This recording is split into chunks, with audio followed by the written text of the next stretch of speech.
여러분 안녕하세요. 행복한 안식일입니다. 오늘 이 안식일에 하늘의 축복을 가득 경험하고 또 여러분들의 마음에도 정말 예수님의 마음으로 또 예수님의 사랑으로 행복한 그런 안식일이 되기를 간절히 바랍니다. 특별히 지금은 말씀을 듣는 시간이죠. 하나님께서 저희 각자에게 들려주시는 그 말씀에 우리의 귀와 또 우리의 마음을 여는 귀한 시간이 되기를 바랍니다. 오늘은 지난 시간에 이어서 다니엘서 4장을 함께 보도록 하시겠는데요. 오늘의 본문 성경절 먼저 함께 펴서 읽도록 하겠습니다. 다니엘서는 어디에 있나요? 우리 성경을 펴시고요. 오늘의 주제 성경절을 같이 읽어볼 텐데 다니엘서 4장 34절입니다. 다니엘서 4장 34절 말씀 함께 읽어보도록 하겠습니다. 전도사님 읽겠습니다. 우리 여러분들도 계신 곳에서 큰 소리로 읽어주세요. 그 기한이 차매 나 느부갓네살이 하늘을 우러러 보았더니 내 총명이 다시 내게로 돌아온지라. 이에 내가 지극히 높으신 자에게 감사하며 영생하시는 자를 찬양하고 존경하였노니 그 권세는 영원한 권세요 그 나라는 대대에 이르리로다. 다니엘서 4장 34절 말씀. 여러분, 하늘을 보는 것을 좋아하시나요? 전사님은 지난번에도 한번 설교에서 이야기했던 것 같은데 하늘을 보는 것을 너무 좋아합니다. 저 넓은 하늘을 보면서 하나님의 사랑이 얼마나 크고 넓은지를 느낄 수 있는 것 같고요. 또 하늘의 정말 하루에도 여러 번 색이 변하는 그 하늘의 모습들을 보면서 하나님은 정말 섬세하시고 또 하나님은 정말 우리를 사랑하시는구나. 정말 아름답다. 하나님도 저 하늘처럼 아름다우실 거야 라는 그러한 생각을 하게 만드는 것 같습니다. 여러분들은 하늘을 보면서 어떤 생각이 드시나요? 하늘을 가만히 보고 있으면 정말 저 끝이 안 보일 정도로 깊은 하늘을 우리 여러분들도 경험하실 수 있을 것입니다.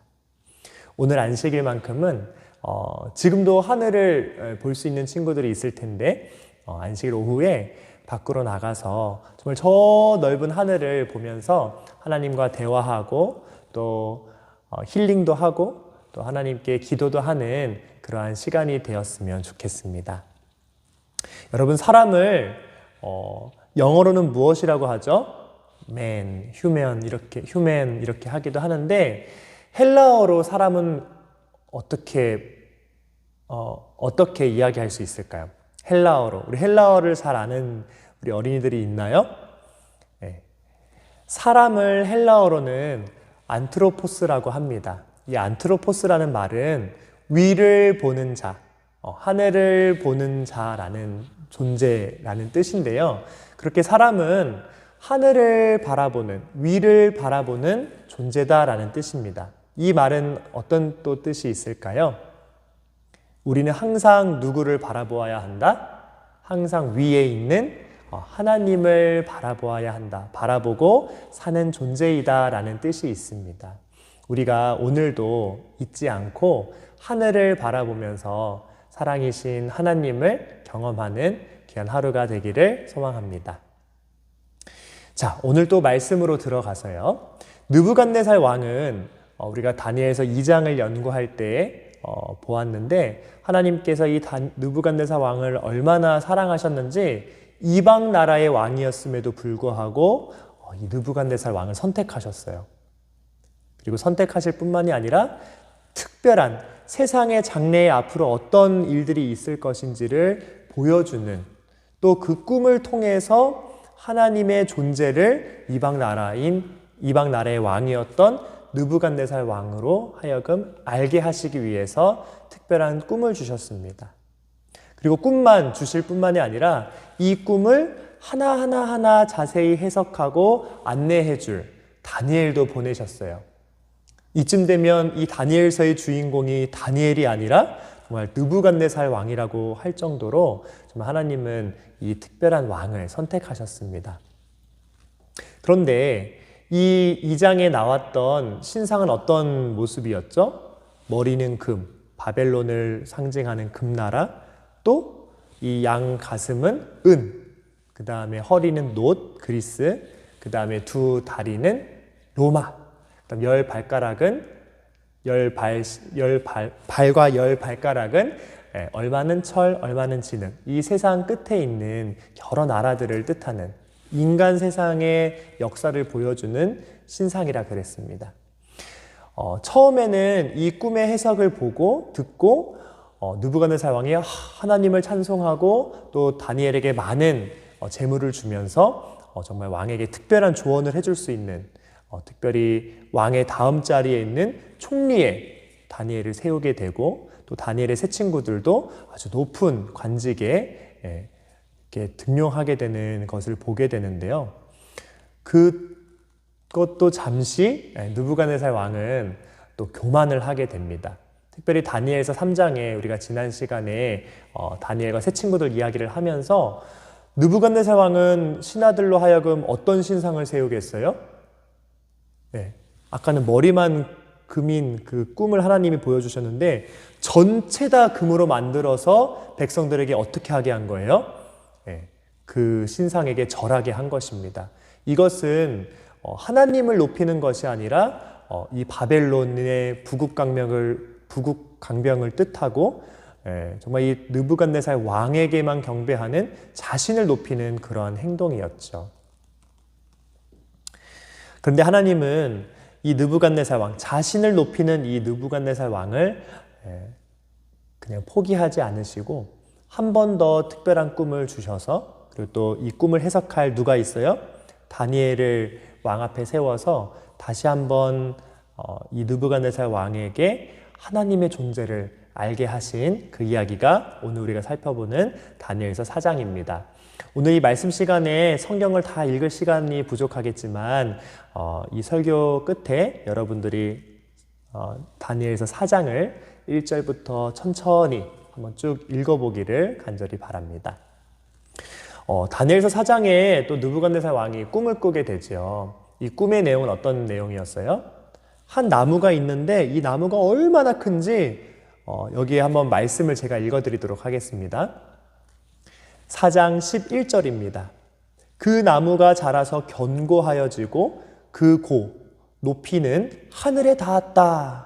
땅 끝에서도 보이겠다라는 말씀이 있습니다. 12절에 이 나무의 상태에 대해서 이야기해주고 있습니다. 그 잎사귀는 아름답고 그 열매는 많아서 만민의 식물이 될 만하고 들짐승이 그 그늘에 있으며 공중에 나는 새는 그 가지에 깃들이고 무릇 혈기 있는 자가 거기서 식물을 얻더라. 여러분, 이 나무는 누구를 뜻하는 것일까요? 네, 바로 느부갓네살 왕을 뜻하는 것입니다.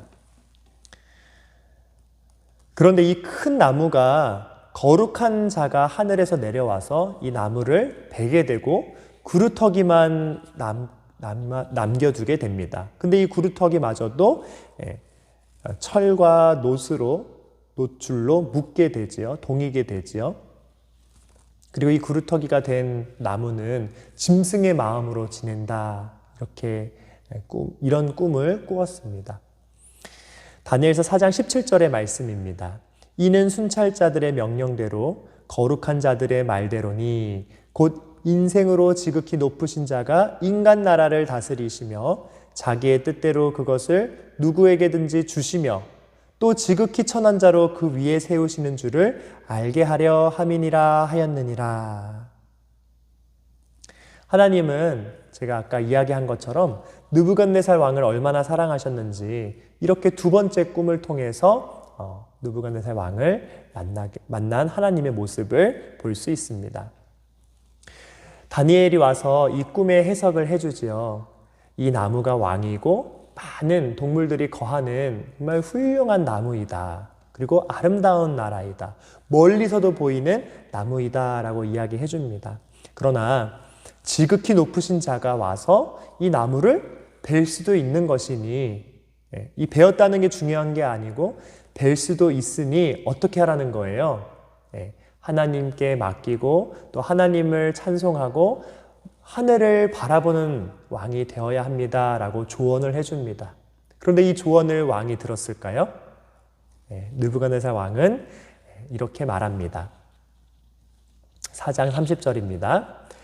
나 왕이 말하여 가로되 이 큰 바벨론은 내가 능력과 권세로 건설하여 나의 도성을 삼고 이것으로 내 위엄의 영광을 나타낸 것이 아니냐 하였더니, 왕은 이 두 번째 꿈을 통해서 하나님을 경배할 수도 있었지만 그렇게 하지 않고 이 넓은 바벨론 궁을, 이 바벨론 도시를 바라보면서 내가 한 것이 아니냐, 내 능력대로 한 것이 아니냐라고 교만한 마음을 입 밖으로 되뇌이게 된 것이죠. 그랬을 때 어떻게 되었을까요? 느부갓네살 왕은 정말 이 꿈의 예언대로 짐승의 마음을 받아서 성경에 나와 있는 것처럼 7대를 보내게 됩니다. 그런데 이 이야기는 여기서 맞춰지지 않습니다. 오늘 우리가 주제 성경절로 읽었던 것처럼 이 느부갓네살 왕이 기한이 차서 하늘을 우러러 보았을 때 다시 총명을 얻게 되고 다시 한번 왕위를 회복하게 됩니다. 전도사님은 성경에 다 기록되진 않았지만 느부갓네살 왕이 마지막에는 정말 하나님을 찬송하고 하나님을 또 경배하고 하늘을 우러러보는 사람이 되었을 줄로 믿습니다. 사랑하는 어린이 여러분, 오늘 말씀이 주는 교훈이 있습니다. 첫 번째는 하나님이 느부갓네살 왕을 선택하신 것처럼 하나님이 우리를 그리고 또 나를 선택하시고 부르신다는 것, 그리고 우리 주변에 친구들이 많이 있죠. 또 하나님을 믿지 않는 친구들도 이방 나라의 왕이었음에도 불구하고 선택하신 것처럼 우리 주변에 있는 친구들도 하나님이 부르신다는 거예요. 우리가 바라기는 다니엘처럼 우리가 여러 친구들에게 하나님을 소개하고 또 하나님의 사랑과 복음을 잘 해석하고 알려줄 수 있는 오늘날의 다니엘이 되기를 바랍니다. 두 번째는 우리가 항상 하나님을 높이고 하늘을 우러러 봐야 한다는 거예요. 더 정확하게는 하나님을 우러러 보아야 한다는 것입니다. 이것은 내가 잘해서 그래. 이것은 내가 노력했기 때문에 얻을 수 있었어. 그렇게 나를 높이는 삶이 아니라 이것은 하나님의 은혜야. 하나님이 나에게 특별한 지혜를 주셔서 내가 이 모든 것을 할 수 있었어. 하나님이 내게 능력을 주셨기 때문에 이 모든 것을 얻을 수 있었어 라고 여러분들이 항상 하나님을 높이는 그러한 삶이 되기를 바랍니다. 늘 우리의 삶에서 하나님을 바라보고 하나님을 찬송하는, 그리고 또 하나님을 예배하는 저와 여러분들이 되기를 간절히 바라면서 오늘 말씀을 마치겠습니다. 하늘에 계신 하나님 아버지, 우리들에게 말씀하여 주시니 참으로 감사합니다. 이 말씀대로 저희가 순종하고 또 우리가 각자 한 결심을 우리의 삶 속에서 하나님과 함께 이룰 수 있도록 인도하여 주세요. 언제 어디서나 어떤 상황에서든지 늘 하나님을 바라보고 하나님께 구할 수 있는 우리 모두가 될 수 있도록 축복해 주시기를 사랑이신 예수님의 이름으로 간절히 기도드립니다. 아멘.